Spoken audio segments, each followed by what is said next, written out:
क्या आपने हनुमान चालीसा की ये प्रसिद्ध चौपाई सुनी है? अष्ट सिद्धि नवनिधि के दाता, असबर दीने जानकी माता। लेकिन क्या आपने कभी सोचा है ये आखिर ये नवनिधियाँ क्या है? क्या ये केवल धन दौलत और खजाने हैं या इसके पीछे कोई गहरा आध्यात्मिक रहस्य छिपा है? आज हम जानेंगे हनुमान जी की वो 9 निधियाँ कौन सी हैं और उनका आध्यात्मिक महत्व क्या है।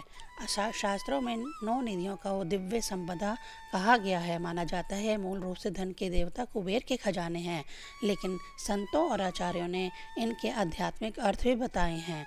इन 9 निधियों के नाम हैं महापद्म, पद्म, शंख, मकर, कच्छप, मुकुंद, नंद, नील और खर्व।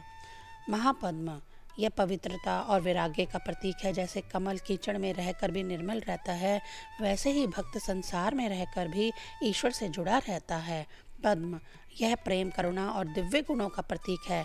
जिसके हृदय कमल की तरह खिल जाता है, उसमें ईश्वर स्वतः प्रेम जाग जाता है। शंख यह शुभता और दिव्य ज्ञान का प्रतीक है। शंख की ध्वनि की तरह यह अज्ञान को दूर कर जीवन में प्रकाश लाती है। मकर यह साहस और शक्ति का प्रतीक है। भक्त को कठिन परिस्थितियों में भी धर्म के मार्ग पर टिके रहने की शक्ति देता है। कच्छप कछुए की तरह अपनी इंद्रियों को नियंत्रित करने की शिक्षा देता है। यह आत्म संयम और धैर्य की निधि है। मुकुंद यह ईश्वर भक्ति और मुक्ति का प्रतीक है। मनुष्य को संसारिक मोह से ऊपर उठकर परमात्मा की ओर ले जाती है। नंद यह आनंद और संतोष की निधि है। जो भीतर से संतुष्ट है वही वास्तव में सबसे धनी है।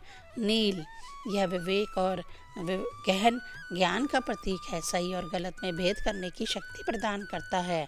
खर्व यह आत्मा में छिपे दिव्य खजाने का प्रतीक है। साधना के द्वारा मनुष्य अपने भीतर छिपी दिव्यता को पहचानता है।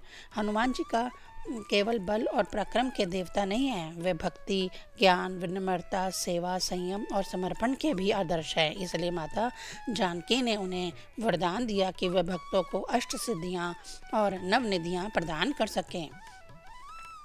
नवनिधियाँ केवल सोना चांदी या भौतिक खजाने नहीं हैं। उनका वास्तविक अर्थ है पवित्रता, प्रेम, ज्ञान, साहस, संयम, भक्ति, आनंद, विवेक और आत्म जागरण।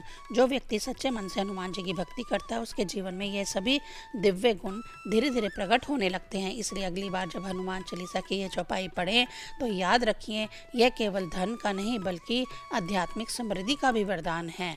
जय श्री राम, जय हनुमान। अगर आपको भी लगता है कि हनुमान जी की सबसे बड़ी निधि भक्ति है तो कमेंट में लिखिए जय बजरंग बली।